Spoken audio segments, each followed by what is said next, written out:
My co-editor, Dr. Indu Saxano, and I, as we were putting together this topic, we were wondering, what was the kind of the linchpin or the capstone that brings the Indo-Pacific together, and that was basically Southeast Asia. And we chose Southeast Asia as opposed to ASEAN because we think the heterogeneity of Southeast Asia makes ASEAN not very cohesive. So we had to look at each state and look at how they're viewing the region, how they're trying to balance the challenges of U.S.-China strategic rivalry, and simply try to get a better understanding how this region really is the cohesive that brings a lot of different disparate parts to the region. So that, I think, was an important puzzle that we wanted to bring into this volume. The second area, I guess, the question that you were focusing on is, what are some of the findings? And I think what we found is that the region's heterogeneity means that they have different approaches to the Indo-Pacific region. Vietnam, with its four no's, really looks at the region in a different way. It tries to balance its relationship with China because of the size and its history and its political overlaps. But at the same time, it has serious security challenges. So it uses the Indo-Pacific framing in a way to try and bring in extra regional partners such as Japan and India. Singapore, of course, is small. It needs to balance its interests within the region.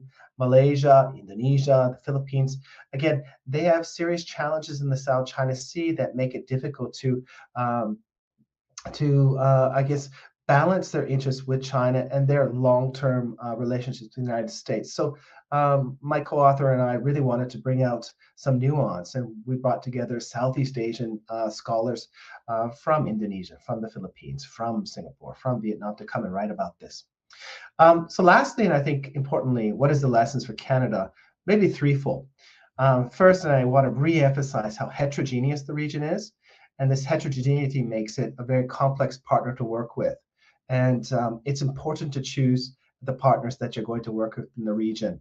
There's a lot of countries, and some countries are stronger and more stable than others. And here, I think Canada needs to work really firmly with Singapore, Vietnam, perhaps Indonesia, and the Philippines, as these countries are really the key players within the region.